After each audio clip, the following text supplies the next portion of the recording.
Hello everyone, myself Jayashree. Welcome back to the channel श्रीनेट जारा physics.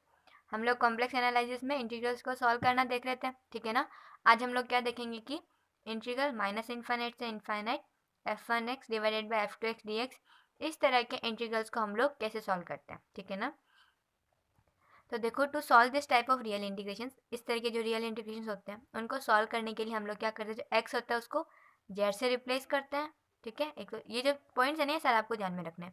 X को हम लोग जेड से रिप्लेस करते हैं और इसका जो इंटीग्रेशन होता है उसके अंदर हम क्या कंसिडर करते हैं कि जो पूरा हमारा कंटूर होता है ना, उसका केवल अपर हाफ पार्ट जो होता है ना, उसको कंसिडर करते हैं, ठीक है। कि अपर हाफ पार्ट है with very large radius. Very large radius का मतलब क्या है कि जो अपर हाफ ये वाला हुआ, इसका ये पॉजिटिव इमेजिनरी एक्सिस है, ये नेगेटिव, ये रियल पॉजिटिव रियल नेगेटिव। ये कैसे होता है, ये सब बात हम फर्स्ट लेक्चर के अंदर कर चुके हैं, ठीक है ना। तो इसके अंदर वेरी लार्ज रेडियस यानी कि पूरा जो पॉजिटिव इमेजिनरी एक्सिस है वो हमारा कवर हो जाएगा, ठीक है। तो complete positive imaginary axis cover हो जाता है इसके अंदर, और जो नेगेटिव इमेजिनरी एक्सिस होता है वो इस कंटूर के बाहर होता है। यानी नेगेटिव वाला जो पॉइंट आते हैं ना, उनको हमको सिर्फ इग्नोर करना है, ओके। तो हमारे मेन कौन सा हुआ, ऊपर वाला सारा पार्ट हुआ, ठीक है। तो एक तो ये चीज़ हुई। फिर ये कि अगर कोई पॉइंट रियल एक्सिस के ऊपर आ रहा है, रियल एक्सिस यानी कि इस एक्सिस के ऊपर ही कोई पॉइंट आ जाता है, तो हमको क्या करना है कि जो इंटीग्रेशन की वैल्यू आती है उसको 2 से डिवाइड कर देना है, ठीक है। क्योंकि ये एक्सिस है ना, ये दोनों के बीच में आ रहा है ना, मतलब इसमें भी है और इसमें भी पार्ट बनाएगा, तो हम लोग इसको डिवाइड बाय 2 करके आंसर निकालेंगे, ठीक है। इसका मतलब क्या हुआ कि रियल एक्सिस के लिए जो integral over C F Z D Z हम कैलकुलेट करते हैं, वो क्या हो जाता, नॉर्मली क्या होता है, 2 pi iota into sum of residues within the contour, ठीक है। अगर रियल है तो इसको हम 2 से डिवाइड कर देंगे, ठीक है। इसका मतलब हमको पाई आयोटा से उस चीज़ को मल्टीप्लाई करना है। आया समझ में। तो ये हुआ मेथड कि किस तरीके से हमको सॉल्व करना होता है। आपको बस यही ध्यान में रखना है कि पॉजिटिव इमेजनरी वाले सारे पॉइंट लेने हैं, नेगेटिव इमेजनरी वाले को इग्नोर करना है, रियल के ऊपर आता है तो डिवाइड बाई 2 करना है। बाकी इंटीग्रेशन निकालने का पूरा प्रोसेस जो हम नॉर्मली अब तक सब में करते आए हैं वो का वही है, ठीक है। तो एग्जाम्पल्स देख के अब हम लोग इसको सीखते हैं। अब देखो, हम लोग क्वेश्चन सॉल्व करते हैं इसके लिए। फर्स्ट हम लेते हैं कि इंटीग्रल 1/2 इंटीग्रल माइनस इन्फाइनाइट से इन्फाइनाइट तक 1 divided bye x square plus 1 dx, ठीक है। हम मानते हैं इस इंटीग्रल को हमको सॉल्व करना है। तो सबसे पहले हम लोग क्या करेंगे, x को जेड में चेंज कर दो, ठीक है ना। तो क्या हो जाएगा 1/2 integral cross integral 1 divided by Z square plus 1 D Z. इसका जो रीज़न है वो क्या होगा, ऊपर वाला पूरा पार्ट, ठीक है ना। तो जैसा सब में करते हैं, डिनोमिनेटर को 0 कर दो। जेड स्क्वायर प्लस 1 को अगर हम लोग 0 करते हैं तो यहाँ से जेड की क्या क्या वैल्यू आती है, प्लस माइनस आयोटा, ठीक है। तो जो पूरा है ना, इसको अगर मैं फैक्टर की फॉर्म में लिखना चाहूँ तो कैसे लिख सकती हूँ, 1/2 integral over D Z divided by Z plus iota और जेड माइनस आयोटा, ठीक है। इस फॉर्म में लिख सकती हूँ। अब देखो, एक तो प्लस आयोटा आया हमारे पास में, एक आया माइनस आयोटा, तो नेगेटिव वाला उसको हमको यूज़ में लेना है क्या, वो तो आउटसाइड हो गया, ठीक है। तो उसको यूज़ में नहीं लेना है। पॉजिटिव वाला इनसाइड है, उसको यूज़ में लेना है। इसका मतलब कि इसके ऊपर मेरे को रेसिड्यू कैलकुलेट करना है, ओके। और ये रियल एक्सेस पे है क्या, नहीं है, तो सिंपल वाला मेथड लग जाएगा। सिर्फ ये ध्यान रखना कि नेगेटिव वाला आउटसाइड है, पॉजिटिव वाला पॉजिटिव इमेजिनरी एक्सिस वाला इनसाइड है। रेसिड्यू कैसे निकालते हैं वो तो आप सबको पता ही है ना। वही रेसिड्यू जेड इक्वल्स टू ए पे यानी जेड इक्वल्स टू आयोटा पे निकालना है। तो लिमिट जेड इक्वल्स टू ए यानी आयोटा, जेड माइनस ए यानी कि जेड माइनस आयोटा, और एफ जेड की वैल्यू यहाँ पर क्या है, 1/2 जेड प्लस आयोटा और जेड माइनस आयोटा। तो इससे ये वाली टर्म कैंसिल, क्या बनेगा, 1/2 आयोटा प्लस आयोटा 2 आयोटा, यानी कि 1 डिवाइडेड बाय 4 आयोटा बन गया, ठीक है। तो इंटीग्रल कितना हो जाएगा हमारे पास में, 2 pi iota into sum of residues, तो 2 pi iota into 1 divided by 4 iota, iota से आयोटा कैंसिल, पाई/2 हमारा सही आंसर आ जाएगा, ठीक है। आया समझ में। अब देखो एक और क्वेश्चन है, जैसे इंटीग्रल 0 से लेकर इन्फाइनाइट तक D x divided by A square plus x square का होल स्क्वायर। इसको अगर हमको सॉल्व करना है तो पहले तो देखो हम कौन से कर रहे हैं जिनके अंदर लिमिट क्या होती है, माइनस इन्फाइनाइट से प्लस इन्फाइनाइट तक होती है। फंक्शन तो इवन है, हमको दिख रहा है, ठीक है ना, स्क्वायर है। तो अब हमको इसको क्या कर लिख सकते हैं, इसमें लिमिट 0 से इन्फाइनाइट दे रखी है ना, तो 1/2 इंटीग्रल माइनस इन्फाइनाइट से इन्फाइनाइट तक dx। तो dx को तो चलो dz में चेंज कर ही लेते हैं, या एक बार तो लिख दो dx divided by A square plus x square का होल स्क्वायर, ठीक है। तो इस तरीके से हमारे पास में जो फॉर्म चाहिए थी वो बन गई। अब इसको जेड में चेंज करके फिर डिनोमिनेटर को 0 के बराबर पुट करके पूरे को सॉल्व करना है। तो डायरेक्ट लिख देती हूँ A square plus Z square, 0 Z में चेंज कर लिया, ठीक है। जेड की यहाँ पर कितनी वैल्यू आएगी फिर, प्लस माइनस आयोटा ए, एक तो प्लस आयोटा ए और एक माइनस आयोटा ए। इनका भी ऑर्डर क्या है, 2, यानी कि जो पोल आएगा ना हमारे पास में वो सिंपल पोल नहीं आएगा, 2 है यानी कि वो सेकेंड ऑर्डर पोल होगा। तो जब हम लोग रेसिड्यूज कैलकुलेट करेंगे तो हमें क्या करना है, वहाँ पर nth ऑर्डर का पोल वाला फॉर्मूला यूज में लेना है, ठीक है। अब नेगेटिव वाला यूज में लेते हैं क्या, नहीं लेना है, बात खत्म। प्लस आयोटा है इसमें आएगा, आ जाएगा, तो इस वाले के ऊपर हमको रेसिड्यू कैलकुलेट करना है। इसके साथ ये भी लिख दो कि ये क्या है, पोल ऑफ ऑर्डर 2 है ना। अब उसके लिए कैसे कैलकुलेट करते हैं हम लोग, काफ़ी बार आ चुका है ये 1/2, तो एच इट इज, इसको तो एक बार मैं बाहर ही लिख देती हूँ, ठीक है ना। उसके बाद देखो 1 डिवाइडेड बाई n माइनस 1 का फैक्टोरियल, n क्या होता है वहाँ पर, ऑर्डर होता है, ऑर्डर क्या है 2, तो 2 माइनस 1 का फैक्टोरियल यानी 1 हो गया, ठीक है। उसके बाद में D N minus 1 divided by D Z N minus 1, तो 1 है, ठीक है। फिर क्या लिखना है हमको यहाँ पर, जेड माइनस ए की पावर n, तो जेड माइनस ए की वैल्यू यहाँ पर क्या आयटा है, इसकी पावर n, n यानी क्या हुआ 2 हो गया, ठीक है। फिर एफ जेड यानी कि इसका पूरा क्या होगा, ये 1/2 तो मैंने बाहर ही पहले ही लिख दिया, ठीक है ना, वो एफ जेड का ही 1/2 मैंने रखा है। एफ जेड कितना होगा फिर 1 डिवाइडेड बाय, इसको क्या लिख सकते हैं, जेड प्लस आयटा ए, जेड माइनस आयटा ए, और फिर इसका स्क्वायर है तो इन दोनों का स्क्वायर, ठीक है। तो इससे ये वाली चीज़ क्या हो जाएगी, कैंसिल। तो क्या बनेगा 1/2 D by D Z of this, तो 1/x स्क्वायर क्या होता है, -2/x क्यूब, तो माइनस का 2 डिवाइड, ये पूरा कहाँ पर है वो भी है ना, Z equal to iota A के ऊपर बात कर रहे हैं, तो -2 divided by Z plus iota A का होल क्यूब, इससे cancel, -1 divided by Z equal to iota A के ऊपर है, तो iota A into iota A कितना 2 आयोटा ए हो जाएगा, तो 2 आयोटा ए का होल क्यूब यानी -1 डिवाइडेड बाय 2 का क्यूब तो 8, ए का आयोटा का क्यूब लिख देती हूँ एक बार के लिए, आयोटा क्यूब, और ए की वैल्यू ए का क्यूब ए क्यूब, ठीक है। अब आयोटा स्क्वायर की वैल्यू कितनी होती है, -1 होती है, ठीक है।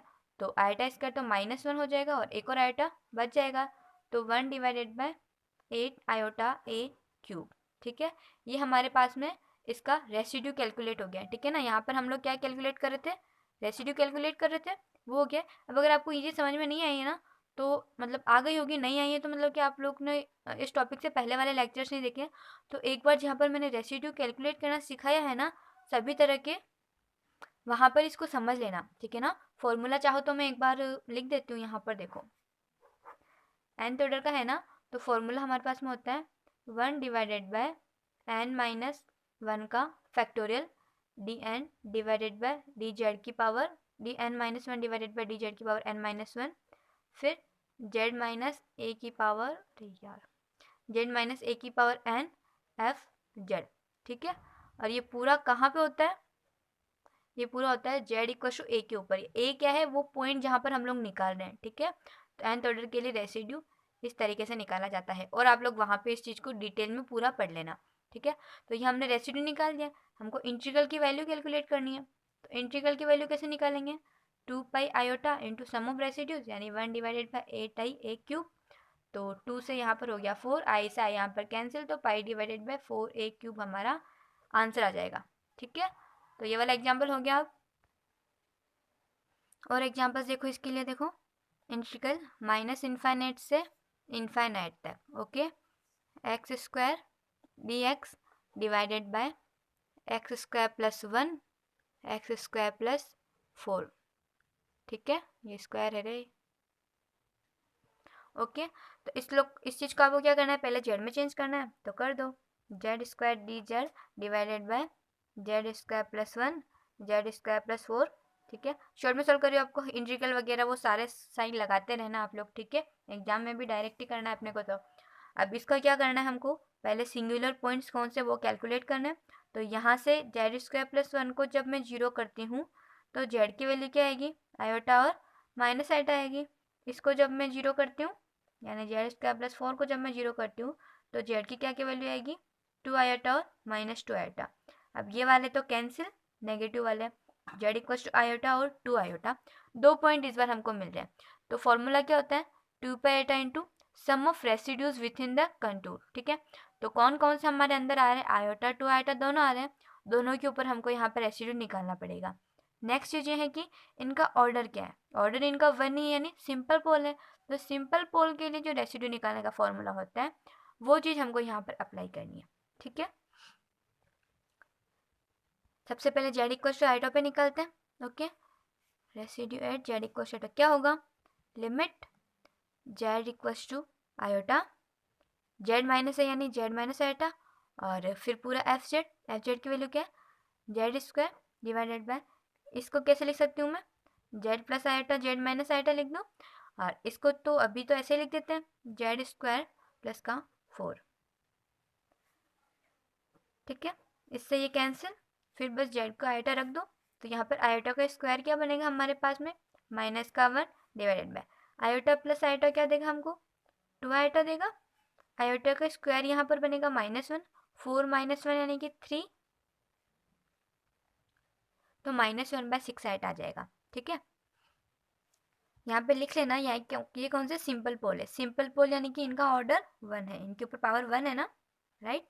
फिर हमको रेसिड्यू निकालना at Z equals to 2 iota, कैसे निकलेगा, limit Z equals to 2 iota Z minus 2 iota, ठीक है, जेड स्क्वायर डिवाइडेड बाय, इसको इस बार वैसे के वैसे लिख देती हूँ, यानी जेड स्क्वायर प्लस 1 की फॉर्म में, इसको ब्रेक करके लिख देती हूँ, Z plus 2 iota Z minus 2 iota. इससे ये कैंसिल हो जाएगा, जेड की वैल्यू 2 आयोटा सब्स्टिट्यूट कर दो अब, तो 2 आयोटा का स्क्वायर यानी 2 का स्क्वायर तो 4, आयोटा का स्क्वायर -1, यानी कि ये चीज़ हमको क्या देगी, ऊपर तो देगी -4 divided by Z square plus 1, तो 2 आयोटा का होल स्क्वायर क्या होता है, -4 प्लस 1 यानी -3, ठीक है। फिर Z plus 2 iota, 2 iota plus 2 iota 4 iota, ये हो गया 4 आयोटा, माइनस से माइनस कैंसिल, 4 से 4 कैंसिल, 1 डिवाइडेड बाय 3 आयोटा, ये बन गया। सम ऑफ रेसिड्यूज कितना हो जाएगा हमारे पास में, सम ऑफ रेसिड्यूज कितना हो जाएगा, -1/6 आयोटा प्लस 1/3 आयोटा, तो 1/3 -1/6 यानी कि प्लस में 1/6 बच जाएगा ना, तो 1/6 आयोटा। इंटीग्रल की वैल्यू कितनी हो जाएगी हमारे पास में, 2 pi iota into sum of residues यानी 1 डिवाइडेड बाय 6 आयोटा, आयोटा से आयोटा कैंसिल, π/3, ठीक है। तो π/3 हमारा राइट आंसर हो जाएगा। नेक्स्ट एग्जांपल देखो आप लोग, क्वेश्चन है हमारे पास में, इंटीग्रल 0 से लेकर इन्फानाइट तक cos of 3x divided by x square plus 1 x square plus 4 और dx, ठीक है। तो कुछ नया इसमें हमने ऐड किया है, जो पहले वाला था जैसे लिमिट 0 से इन्फाइनाइट है और कोस 3x है, ओके। ये वाली चीज़ तो अभी हमने सोल्व की थी उसी टाइप की है। तो क्या लिख देंगे इसको हम लोग, सबसे पहले तो लिमिट को सेट करना है, तो 1/2 इंटीग्रल माइनस इन्फाइनाइट से इन्फाइनाइट तक cos of 3x divided by x square plus 1 x square plus 4 dx, ठीक है। अब हमको क्या करना है, यहाँ पर x को फर्स्ट स्टेप क्या होता है, x को जेड से रिप्लेस करना होता है, तो कर दो 1/2 इंटीग्रल, इसको क्या लिख सकते हैं, cos of 3z divided by Z square plus 1 Z square plus 4 और dz। अब हमने पढ़ा है कि ऊपर जब हमको कोस की टर्म्स इस तरीके से मिल रही होती है तो हम क्या चीज़ यूज में लेते हैं, यहाँ पर इसको e की पावर आइटा थीटा का इमेजनरी और रियल पार्ट के अकॉर्डिंग क्लासीफाई करते हैं। तो जो हमारे पास में होता है e की पावर आइटा थीटा क्या होता है, cos theta plus iota sine theta, तो ये क्या है, कोस थीटा इसका रियल पार्ट है, ठीक है। तो इस पूरे को मैं कैसे लिख सकती हूँ, हाफ ऑफ रियल, अगर मैं एफ जेड लिखना चाहूँ ना तो half of real part of e to the power 3z iota divided by Z square plus 1 Z square plus 4 इस फॉर्म में लिख सकते हैं, ठीक है। इंटीग्रल वगैरह के साइन चलो लगा ही दो।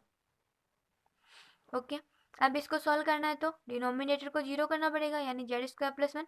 इसको जीरो करेंगे तो जेड की वैल्यू आयटा और माइनस आयटा आती है। इसको करते हैं तो जेड की वैल्यू 2 आयटा और माइनस 2 आयटा आती है। नेगेटिव वाले आउटसाइड, पॉजिटिव वाले इनसाइड, तो जेड इक्वल टू आयटा और जेड इक्वल टू 2 आयटा। इन दो वैल्यूज़ के ऊपर मेरे को रेसिड्यू कैलकुलेट करना है, ठीक है। तो सबसे पहले हम लोग कहाँ पर कैलकुलेट करते हैं, जेड इक्वल टू आयटा पे कर लेते हैं। सिंपल पोल ही है, ठीक है। हाफ को तो एक बार के लिए बाहर ही रहने देते हैं।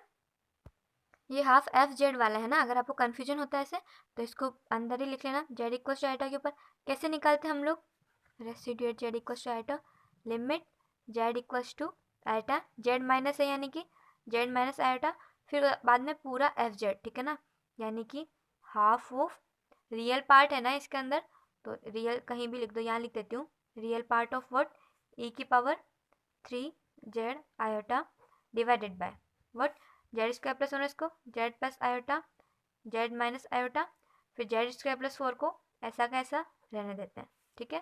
तो इससे ये चीज़ कैंसिल हो जाएगी। ये रियल यार कहीं भी लिख के चलने देना, ठीक है ना, बार बार मत लिखना, क्योंकि एग्जाम में स्किप करते करते चलना, पर भूल मत जाना, ठीक है। तो 1/2 है तो 1/2, फिर यहाँ पर जेड की वैल्यू अगर मैं आयटा लिखती हूँ तो ई की पावर आयटा स्क्वायर माइनस 1 यानी माइनस का 3 बन जाएगा, डिवाइडेड बाय वोट, आयटा और आयटा तो हो जाएगा 2 आयोटा, और आयटा का स्क्वायर यानी -1 बनेगा, 4 -1 यानी कि 3।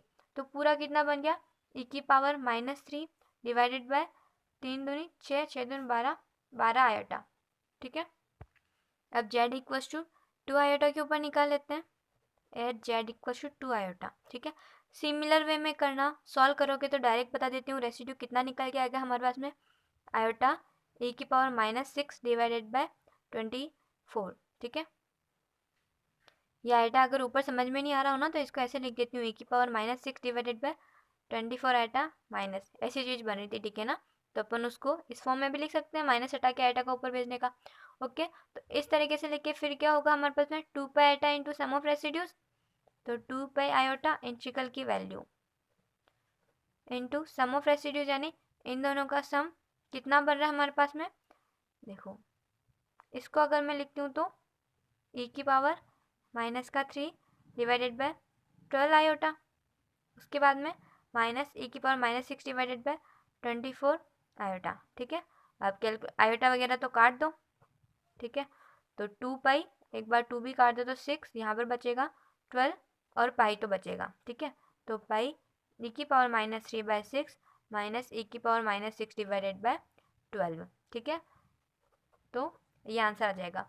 अब देखो रियल वगैरह का अगर आप देखो ना तो भी इतना ध्यान रखने की जरूरत नहीं पड़ेगी, क्योंकि लास्ट के अंदर आयोटा जो है वो कट रहा है, ठीक है। और ये किस टाइप के इंटीग्रेशन से, रियल इंटीग्रेशन से, तो इनका जो फाइनल आंसर आएगा वो कैसा आएगा, रियल ही आएगा, ठीक है। तो यहाँ पर आप लोग इस चीज़ को ना भी लो तो भी कोई प्रॉब्लम नहीं, क्योंकि हमको क्या, रियल तो हम मान के चल रहे हैं उसका पार्ट है, ठीक है। तो एंड में कुछ प्रॉब्लम आती है, इमेजनरी आता है, तो हमको उसको रियल लिख लेना है, पर नॉर्मली हमारे रियल ही आता है, ओके। अब देखो अभी अच्छी चीज़ आ रही है ना, इसके अंदर है इंटीग्रल -इनफाइनाइट से इनफाइनाइट तक 1 डिवाइडेड बाय x की पावर 4 + 1 dx, ठीक है। अगर हम इसको इस फॉर्म में चेंज कर देते तो इंटीग्रल 1 डिवाइडेड बाय z की पावर 4 + 1 dz, ठीक है। यहाँ से z की पावर 4 + 1 को 0 करो तो z की पावर 4 कितना आएगा, -1 आएगा, यानी z क्या हो सकता है, e की पावर आयोटा 2n + 1 π/4, ठीक है ना। ऐसा क्यों लिखा था, तो समझ में आया ना, जेड की पावर 4 इक्वल्स टू -1, तो जेड की वैल्यू -1 कम होती है ई की पावर आयाटा 2n + 1 के ऊपर, सॉल्व करके देखना, ई की पावर आयटा थीटा क्या लिख सकते हैं हम लोग, cos theta plus eta sine theta, उससे, ठीक है। और इधर फिर हमने पावर 4 को इधर -1 की पावर 1/4 लिख सकते हैं ना, जैसे जेड को लिखूँ तो क्या लिखूंगी, -1 की पावर 1/4 लिखूँ, कोई प्रॉब्लम नहीं है। इस वजह से जेड हमारे पास में इतना आ गया। इस इक्वेशन के कितने सॉल्यूशंस होंगे, जेड की पावर 4 प्लस, इस इक्वेशन के यहाँ से देख लो कितने, 4 सॉल्यूशन होंगे। तो यहाँ पर n की वैल्यू क्या हो सकती, 0 1 2 3, ठीक है। इन 4 n की वैल्यूज़ के ऊपर अब हमको z की वैल्यूज़ कैलकुलेट करनी है, ओके। सबसे पहले जैसे हम लोग लेते हैं n इक्वल्स टू 0 के लिए, तो z कितना बनेगा, ये चीज़ तो 0, तो डायरेक्टली e की पावर आयटा π/4 यानी cos pi by 4 plus iota sine pi by 4, यानी ये कितना है 1/√2 plus iota by √2, 1 plus iota by √2 लिख दो इसको, ठीक है। इस तरीके से एन की वैल्यू अब 1 ले लो, तो जेड कितना बनेगा, यहाँ पर 1 रखोगे तो e की पावर 3 आयोटा पाई बाय 4, ठीक है। तो कोस 3 पाई by 4 plus iota sign 3 pi by 4, ये कितना बन के आएगा हमारे पास में, वो लगा देना ऑल एस टी सी, ठीक है। अब कहाँ आएगा, पाई कहाँ पे होता है, ये 0 ये पाई, तो 3 पाई बाय 4 इससे पहले, यानी कि इसके अंदर आएगा ना। यहाँ पर साइन तो पॉजिटिव और कोस नेगेटिव, तो बस नेगेटिव है तो -1 और फिर ये पॉजिटिव है तो प्लस आयोटा डिवाइडेड बाय √2, ठीक है। ऐसे n इक्वल्स टू 2 के ऊपर निकालोगे तो अब मैं डायरेक्ट लिख लूँ कितना आएगा जेड हमारे पास में, -1 माइनस आयोटा बाय √2, और n इक्वल्स टू 3 के ऊपर निकालते हो तो हमारे पास में जेड आता है 1 माइनस आयोटा बाय √2, ठीक है। यहाँ पर n की वैल्यू जो 2 और 3 है वो इसमें पुट करना, इस फॉर्म में लिखना, एक्सपांड करना, STC रूल देखना, फिर जेड की वैल्यू निकाल लेना, ठीक है। अब आप लोग को बार बार ना लिखना पड़े, इसके लिए आप लोग इसको अल्फ़ा, इसको बीटा, इसको गामा, इसको डेल्टा मान के आगे की प्रोसेसिंग कर सकते हो। जब रेसिड्यूज निकालो ना तब की बात कर रही हूँ, ताकि आप लोग को इतना डिटेल में लिखना पड़े। शॉर्ट में लिखोगे तो अपने कैलकुलेशन में मिस्टेक होने के चांसेस कम रहते हैं। अब पहली चीज़ हमें क्या देखनी है, इनमें से हमारा जो हम लोग अभी जो इंटीग्रल जिस टाइप का कर रहे हैं ना, माइनस इन्फाइनाइट से इन्फाइनाइट लिमिट वाले इंटीग्रल से, इनके अंदर रेसिड्यू कौन सा तो हमारे उसके अंदर आएगा, कौन सा बाहर आएगा। तो जहाँ पर इमेजनरी एक्सेस आ गया, इमेजनरी का मतलब माइनस आयोटा, ठीक है। जहाँ पर इमेजनरी एक्सेस नेगेटिव आ गया, सॉरी नेगेटिव इमेजनरी एक्सेस आ गया, यानी कि माइनस आयोटा आ गया, वो चीज़ आउटसाइड हो जाएगी। जैसे कि यहाँ पर देख लो, ये प्लस आयोटा, ये माइनस आयोटा वाला एक्सेस, यार ये सारे पॉइंट तो बाहर होते हैं हमारे और ये सारे अंदर होते हैं, तो माइनस आइटा वाला ये चीज़, यानी ये चीज़ हमको नहीं लेनी है, ठीक है। और इसमें आइटा आ रहा चल जाएगा, इसमें आइटा आ रहा चल जाएगा, इसमें माइनस आइटा, ये चीज़ भी नहीं लेनी। यानी हमको रेसिड्यू कहाँ कहाँ कैलकुलेट करना है, एक तो जेड इक्वल्स टू अल्फा के ऊपर, एक जेड इक्वल्स टू बीटा के ऊपर, ठीक है। यानी एन की वैल्यू जब 0 थी वो तब जो आया, एन की वैल्यू जब 1 थी जब तब जो आया, इन दो के ऊपर हमको रेसिड्यू कैलकुलेट करना है, ओके ना। अब इसकी जो रेसिड्यू निकालने की कैलकुलेशन है ना, बहुत लेंथी है ना, लेंथी मतलब कि इसको करने में टाइम बहुत लग जाएगा। तो शॉर्ट ट्रिक बताऊंगी, पर शॉर्ट ट्रिक से पहले इसको करने का जो नॉर्मल तरीका कैसे होगा, जेड इक्वल टू अल्फा पर रेसिड्यू निकालना है, बीटा पर निकालना है, अल्फा पर निकालना है ना। तो मैं इसको पूरे को ऐसे नहीं लिखूंगी, यानी कि वो सिंपल पोल है, एक तो ये चीज़ तो पता है ना अपने को। तो limit Z equal to alpha, फिर जेड माइनस अल्फा और एफ जेड क्या है 1 divided by Z minus alpha, Z minus beta, Z minus gamma, Z minus delta, ठीक है। ये सारे पॉइंट्स हमारे पास में आ गए, उसी से तो हमारा पूरा जेड की पावर वो पूरी चीज़ बन रही थी, ठीक है। तो इससे ये कैंसिल, यहाँ पर फिर वैल्यू पुट करना, alpha minus beta, alpha minus gamma, alpha minus delta. Alpha beta gamma delta क्या है ये तो हमने खुद नहीं माने, ठीक है। उस पूरी कैलकुलेशन को फिर सॉल्व करना, ठीक है। सॉल्व करने में वैसे इतना भी टाइम नहीं लगेगा, पर ये तो हमारे पास में केवल 2 के लिए था, ठीक है। अगर इक्वेशन हायर ऑर्डर की होती, जैसे जेड की पावर 6 + 1 आ जाता, तो हमारे पास में यहाँ पर एक और कोई चीज़ आती है, फिर इन तीनों के ऊपर निकालना होता है ना। तो ऐसे कैलकुलेशन लंबी हो जाती है। जैसे इससे आप लोग करोगे तो अब क्या होगा, 1 divided by alpha minus beta, alpha minus gamma, alpha minus delta, और अल्फा बीटा मतलब ये जिनकी जो भी चीज़ें हैं इनकी वैल्यूज़ हमारे पास में लिखी हुई है, ठीक है। यहाँ से 1 डिवाइडेड बाय अल्फा क्या है 1 प्लस आयोटा माइनस बीटा, यानी ये -1 -1 प्लस आयोटा बाय √2 दोनों के अंदर चल ही रहा है, ओके। इस तरीके से आप लोग पूरी चीज़ करते करते इसको इसको तीनों को लिख के सॉल्व करोगे, मल्टीप्लाई वगैरह करोगे, वैल्यू आ जाएगी, ठीक है। फिर जेड इक्वल टू बीटा के ऊपर भी सेम तरीके से रेसिड्यू निकालोगे, उसकी वैल्यू कुछ आ जाएगी। उन दोनों को सम करोगे तो सम ऑफ रेसिड्यूज मिल जाएगा। फिर जब सम ऑफ रेसिड्यूज हमारे पास में आ चुका है तो कैसे निकालेंगे integral, 2 pi iota into sum of residues, ठीक है। मेथड समझ में आ गया। देखो इस एग्जाम्पल के अंदर क्या था, एक तो आपको ये चीज़ आनी चाहिए, ठीक है ना। उसके बाद में अल्फा, इन चीज़ों का अल्फा बीटा गामा तो मान लेना ताकि कैलकुलेशन ईजी हो जाए, नहीं भी मानो तो भी कुछ नहीं, पर एग्जाम में टाइम कम होता है इसलिए बता रही हूँ, ठीक है। फिर जो हमारे पॉइंट्स उसके अंदर आ रहे हैं इनसाइड वाले हैं, उन पॉइंट के ऊपर रेसिड्यू निकालना है। बाकी सेम ही तो चीज़ है, सम कर दो इनको और इंटीग्रल के लिए 2 पाई आटा से मल्टीप्लाई कर दो उस चीज़ को, ठीक है। आंसर में लिख देते हैं, इसको सॉल्व करोगे ना आप लोग पूरा लास्ट में, तो इंटीग्रल की वैल्यू आ जाएगी पाई डिवाइडेड बाय √2, ठीक है, सॉल्व करके एक बार देखना जरूर आप लोग। उसके बाद देखो शॉर्ट ट्रिक कैसे करते हैं वो बता देती हूँ अब मैं। ये रही शॉर्ट ट्रिक। क्या करते हैं इसमें, जब इवन पावर में सॉल्यूशंस हो, ठीक है, जैसे कि अभी हमने देखा ना जेड की पावर 4+1 हो, ऐसे अगर जेड की पावर 6+1 हो, ठीक है, तो अभी जेड की पावर 4+1 तो फिर भी हाथ से करना आसान है, जेड की पावर 6 करोगे ना तो वहाँ पर मिस्टेक होने के चांसेस बढ़ जाते हैं। तो जब इवन पावर में सॉल्यूशंस हो, देन जो हम रेसिड्यू में नहीं लेते हैं, इसका मतलब क्या हुआ कि आउटसाइड वाले जो पॉइंट्स होते हैं, जो हम लोग रेसिड्यू कब नहीं निकालते हैं, जो पॉइंट आउटसाइड होते हैं उनके ऊपर रेसिड्यू नहीं निकालते हैं, ठीक है ना। तो जो आउटसाइड वाले पॉइंट्स हैं उनको ऐड कर लेंगे, ठीक है, उनको ऐड करके फिर टोटल सॉल्यूशंस कितने हैं, जैसे जेड की पावर 4+1 है ना, वहाँ पर 4 सॉल्यूशन मिलेंगे, जेड की पावर 6+1 है वहाँ पर 6 सॉल्यूशन मिलेंगे, ठीक है। तो नंबर ऑफ सॉल्यूशंस कितने में है हमारे पास में टोटल, उससे डिवाइड कर देंगे, और फिर जो हमारे पास में आंसर आ रहा है उसको हम लोग 2 पे आइटा से मल्टीप्लाई कर देंगे, ठीक है। ये हिंदी प्लस इंग्लिश मिक्स में लिखा है मैंने ताकि समझने के लिए ईजी हो। वैसे मुझे इंग्लिश पूरी आती है ना, सीबीएसई से ही है मेरी पूरी स्कूलिंग, लेकिन फीलिंग इसी में ही आएगी, मतलब समझने के लिए ईजी रहता है, मेरे को ऐसा लगता है। ओके, तो अब हम लोग को क्या करना है, जो पहले वाला एग्जाम्पल थे ना उसको उसके ऊपर ये ट्रिक अप्लाई करके देखते हैं। आउटसाइड कौन कौन से पॉइंट थे उसके अंदर, एक तो था जहाँ आउटसाइड मतलब क्या है, जहाँ पर माइनस आइटा आ रहा हो, ठीक है। तो माइनस आइटा कहाँ कहाँ आ रहा था, एक तो 1 माइनस आइटा बाय √2 पे, और दूसरा आ रहा था -1 माइनस आइटा बाय √2 पे। यही दो पॉइंट्स थे ना जो बाहर थे। तो इसमें क्या बोल रहा है कि इवन पावर तो है क्योंकि जेड की पावर 4 इक्वल्स टू -1 था, 4 इक्वल्स टू इवन है तो फॉर्मूला लगेगा, ठीक है। आउटसाइड कौन कौन से, अब माइनस आइटा वाला ये दोनों थे, उनको हमको ऐड करना है। ऐड कर दो चलो, 1 माइनस आयोटा -1 माइनस आइटा √2 को, मतलब सब में है ना, दोनों में मैं नीचे लिख दूँ तो इससे क्या होगा, इससे कैंसिल -2 आयोटा बाय √2 बन गया। फिर ये बोल रहे हैं कि ऐड करके कितने सॉल्यूशन से उनसे डिवाइड कर दो, तो फोर्थ ऑर्डर की इक्वेशन है तो इसके 4 सॉल्यूशन होंगे। तो यहाँ पर टोटल नंबर ऑफ सॉल्यूशन कितने हैं, 4 है, इसको 4 से डिवाइड कर दूँ तो 1/4 ऑफ -2 आइटा बाय √2, तो इससे कैंसिल करेंगे तो 2 माइनस आइटा बाय 2 √2, ये काम हो गया। उसके बाद में सिर्फ हमको 2 पे आइटा से मल्टीप्लाई करना है, जो कि हम नॉर्मल करते हैं इंटीग्रल की कैलकुलेशन के लिए। तो इसको मैं मल्टीप्लाई करना है 2 पे आइटा से, तो अगले स्टेप में इसको 2 पे iota into minus iota by 2 √2, ठीक है। 2 से 2 तो कैंसिल, आयोटा स्क्वायर -1, एक माइनस पहले से ही है तो प्लस हो जाएगा, पाई बाय √2 इसका हमारे आंसर आ जाएगा, ठीक है। समझ में आया, इस चीज़ को ध्यान रख लेना, इससे हमारी कैलकुलेशन काफ़ी रिड्यूस हो जाती है। आप लोग खुद एक बार सॉल्व करना, देखो इस चीज़ को, इंटीग्रल 0 से लेकर इन्फाइनाइट तक 1 डिवाइडेड बाई एक्स की पावर 6+1 dx, ठीक है। एक बार तो उससे सॉल्व करके देखना और एक बार इसे सॉल्व करके देखना।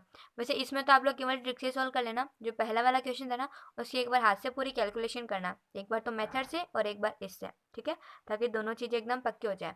तो ये होमवर्क के रूप में लिख लो, ठीक है ना, कर लेना इसको सॉल्व। इसका जो आंसर निकल के आएगा वो मैं बता देती हूँ।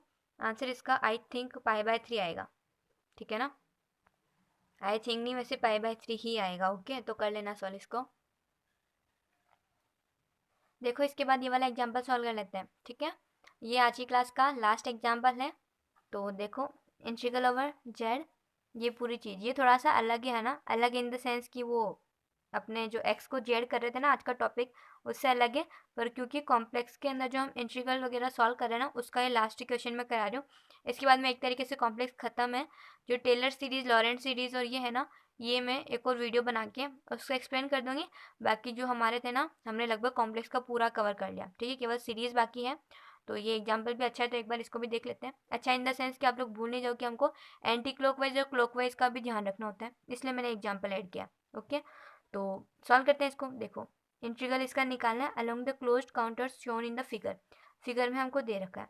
तो मेन चीज़ इसमें ध्यान रखने की क्या है, देखो पहले तो ये कर लो कि जेड स्क्वायर -1 0 है, यहाँ से जेड इक्वल्स टू +-1 हमारे पास में 2 पॉइंट आ जाएंगे, ठीक है ना। ये +1 ये -1, अब जो +1 निकालेंगे ना यहाँ पर तो ये कैसे जा रहा है, एंटी क्लॉकवाइज है, तो हमको एंटी क्लॉकवाइज से कोई प्रॉब्लम होती है, नहीं होती है। यहाँ पर ये कैसे जा रहा है, क्लॉकवाइज है, तो जब क्लॉकवाइज होता है ना उस केस के अंदर हमको जो भी रेसिड्यू है उसको हमको नेगेटिव से मल्टीप्लाई करना होता है, -1 से मल्टीप्लाई करना होता है, ऐसा लिख दो, या नेगेटिव लेना होता है, ठीक है। -1 से मल्टीप्लाई करना होता है या फिर ऐसे लिख देना नेगेटिव लेना होता है। तो कैलकुलेट कर लेते हैं एक बार। रेसिड्यू जेड इक्वल्स टू -1 पे निकालना तो बहुत ईजी है अब, ठीक है ना, आपको भी आ गया होगा अब तो कुछ नहीं करना है। Limit Z equals to -1 Z minus यानी माइनस माइनस प्लस, फिर एफ जेड कितना है, जेड ए की power iota pi Z by 2 divided by Z plus 1 और जेड -1 सॉरी, तो +1 से ये कैंसिल, वैल्यू -1 रखो तो -1, e की पावर में -1 रखेंगे तो माइनस आयोटा पाई बाय 2 और -1 माइनस का 2, इससे कैंसिल, e की power minus iota pi by 2 divided by 2 आ जाएगा, ठीक है। और इसको भी अगर आप पूरा लिखो तो cos pi by 2 minus iota sine pi by 2 divided by 2, cos pi by 2 की वैल्यू तो हो जाएगी 0, साइन पाई बाय 2 की वैल्यू होती है 1, तो ये कितना बनेगा माइनस आयोटा बाय 2। अब क्योंकि क्लॉकवाइज बोल रखा है हमको, और हमको लेना कैसा होता है, हम लोग जो रेफरेंस के रूप में बोल सकते हैं, मान के चलते हैं, वो क्या होता है कि एंटी क्लॉकवाइज हम पॉजिटिव लेके चलते हैं, क्लॉकवाइज हम नेगेटिव लेके चलते हैं। तो क्लॉकवाइज है इसलिए हमको -1 से मल्टीप्लाई करना पड़ेगा, यानी नेगेटिव करेंगे इसको -1 इंटू माइनस आयोटा बाय 2 तो वो हो जाएगा प्लस आयोटा बाय 2, ठीक है। अब रेसिड्यू हम लोग जेड इक्वल्स टू 1 के ऊपर कैलकुलेट करते हैं। जब 1 के ऊपर करोगे तो कर लेना खुद, अब तो इतना आ गया होगा ना, तो कुछ नहीं करना, इसके अंदर तो एंटी क्लॉकवाइज ही है, तो जो आएगा वो कि वही हमारा आंसर हो जाएगा, ठीक है। कर ही लेते चलो, तो लिमिट जेड इक्वल्स टू 1 के ऊपर जेड -1 जेड ई की power iota pi Z by 2 divided by Z +1 Z -1, इससे कैंसिल, जेड की वैल्यू 1 रखो, यहाँ पर मैं रखूँगी तो 1, यहाँ पर रखोगे तो ए की पावर आइटा पाई बाय 2 और 1 + 1 यहाँ से 2, इसको सॉल्व करोगे cos pi by 2 plus iota sine pi by 2 divided by 2, cos pi by 2 तो हो जाएगा 0, यहाँ से करोगे तो आयोटा बाय 2 आ जाएगा। इंटीग्रल की वैल्यू निकालनी है, इंटीग्रल क्या हो जाएगा फिर 2 pi iota into sum of residues, तो 2 पाई आयोटा इंटू सम क्या है आयोटा बाय 2 और ये वाला है ना, तो iota by 2 plus iota by 2 कितना हो गया आयोटा, यानी यहाँ से आयोटा इसका -1 तो -2 पाई इसका आंसर आ जाएगा, ओके। तो यहाँ पर आपके कॉम्प्लेक्स के अंदर देखो हमने क्या क्या पढ़ा था, कॉम्प्लेक्स एनालिसिस क्या होता है उसके बेसिक्स देखे थे, सारी बेसिक प्रॉपर्टीज देखी थी, जो नॉर्मल न्यूमेरिकल्स होते हैं वो उसके निकाले थे, ठीक है। फिर उसके बाद में CR जो हमारी थ्योरम होती है उन चीज़ों को देखा था, रेसिड्यू निकालना सीखा है, ठीक है, CR इक्वेशंस निकालना, इंटीग्रल सॉल्व करना, फिर साइन थीटा कोस थीटा वाला इंटीग्रल सॉल्व करना, -इनफाइनाइट से इनफाइनाइट लिमिट वाले जो x की फॉर्म में इंटीग्रल है उनको सॉल्व करना, और ये एग्जाम्पल, ठीक है। तो ये सारा कॉम्प्लेक्स का आपके ख़त्म होता है अब, और नेक्स्ट क्लास के अंदर जो सीरीज़ वगैरह है ना, सीरीज़ एक्सपांशन, वो चीज़ें मैं थोड़ी बता दूंगी, उसके बाद में ये वाला चैप्टर पूरा है, ठीक है। तो पढ़ते रहिए, ऑल द बेस्ट।